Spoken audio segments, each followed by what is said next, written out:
It is 1918. The First World War is over, but if you think that peace was now achieved, you are wrong. In the former parts of the German Empire, rebellions and uprisings took place. Here in Silesia, not one, not two, but 3 uprisings of Poles against German rule took place. Stay tuned, because in this video you're gonna learn everything you need to know about the Silesian Uprising. Hey, welcome back regular viewers, I'm Stefan, I'm a history teacher, hustling history on location for you. And the only thing you have to do is consider subscribing, also hit the notification bell to become part of the hustle. Okay, I'm standing here in the Polish city of Katowice, here in front of the Silesian Insurgents Monument that was erected in 1967 to commemorate the fallen Poles that died during these 3-part uprisings. If you want to know about how these uprisings took place, we need to go back to the First World War. Now, when World War I broke out, Poland did not exist as a sovereign nation. Territories that were dominated by ethnic Poles basically were part of 3 different empires: the Russian Empire, the Austro-Hungarian Empire, and the German Empire. So what you see is when the First World War broke out, Poles were recruited by all these empires to eventually fight against each other, because German and Austrian-Hungarian Poles fought against Russian Poles. Now, the Central Powers did set up a Polish legion that was led by army commander Józef Piłsudski, that later became an important Polish politician. In 1916, the Kingdom of Poland was created. Basically, it was a puppet state that was set up by the Germans and that was carved out of the territories that were conquered of the Russians. It had no real autonomy, although it had its own constitution and currency, but it basically was a puppet state of the German Empire. The plan backfired when Józef Piłsudski managed to convince his Polish comrades not to swear an oath of allegiance towards the German Kaiser.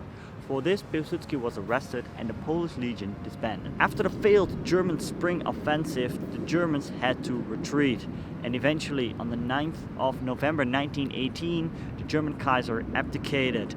2 days later, the armistice was signed and the First World War had come to an end. Okay, so let's take a look at the Silesia region. The Silesia region has been disputed over for many centuries, and in the year 1752, the Prussians seized control of the area. When the German Empire was established in 1871, Silesia thus became part of the German Empire. Now, the area has been ethnically divided between Poles and Germans. Now, the area of Silesia was very vital for the German war effort during the First World War because of its many coal mines. Therefore, when the First World War was over, the German Empire did not want to lose Silesia as well. And I'm saying as well because Germany already lost eastern territories to Poland after the First World War. Now, these territories were secured by the Polish army led by Józef Piłsudski in the Greater Poland Uprising, basically before the terms of the Treaty of Versailles came into effect. And a new Poland that was created after the First World War, when the Treaty of Versailles came into effect, was also called the Second Polish Republic. In the Treaty of Versailles, it was also determined that a plebiscite was going to be held whether Silesia had to belong to Germany or Poland. In August 1919, German border guards shot and killed several Polish miners after a labor dispute. Now, this sparked a massive uprising. Over 20,000 German troops were brought to the area to suppress this uprising.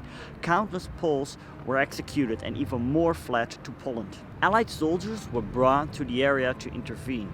But even among the Allies, there were disputes and disagreements about what to become of Silesia. See, the French, they wanted to weaken Germany as much as possible, so therefore Germany had to be stripped of its rich coal mines. However, the British, they wanted Germany that was basically able to pay for the war reparations. Historian Robert Gerhardt, he wrote the following about this. Upper Silesia mattered to both Berlin and Warsaw because of its mines and iron and steel mills. The German government argued that the people of Upper Silesia were overwhelmingly German. that the territory had been German for centuries and that its prosperity owed everything to German industry and German capital. If Germany lost Upper Silesia, the German note concluded it would not be able to fulfill its other obligations under the treaty. So note here, there's an Upper and a Lower Silesia. The Upper Silesian part, it's located in the east, has basically the most coal mines and was therefore the most vital for the economy of post-war Germany. Almost 1 year after the first Polish uprising took place against German rule, another one occurred. See, Poland was also fighting on the east of its country against the Bolsheviks, and the Bolsheviks were marching towards the Polish capital of Warsaw. Now, at some point, the fake news here in Silesia emerged that Warsaw had fallen for the Red Army. Celebrations of Germans occurred, and these celebrations turned into looting of Polish shops. Therefore, a second Polish uprising started that was supported by Polish armed troops that were brought from Poland to Silesia.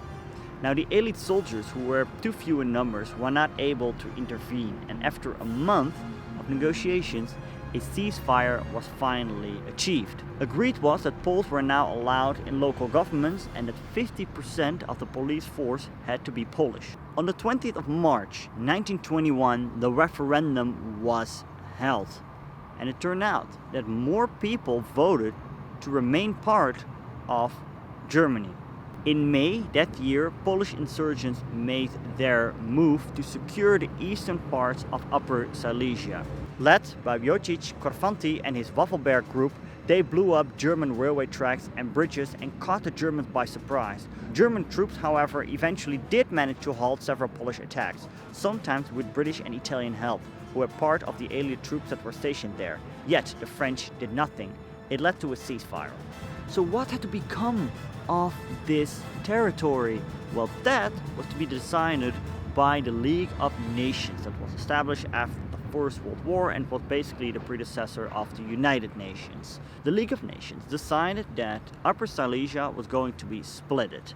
The eastern part went to the Second Polish Republic and the western part to the German Weimar Republic. Yet, most coal mines were located in the eastern part, so therefore Germany drew on the short straw. If you want to know more about the history of the Second Polish Republic, you can click right here to check out the video that I made about that on location in Warsaw. Do not forget to subscribe. Thank you for watching. Until next time.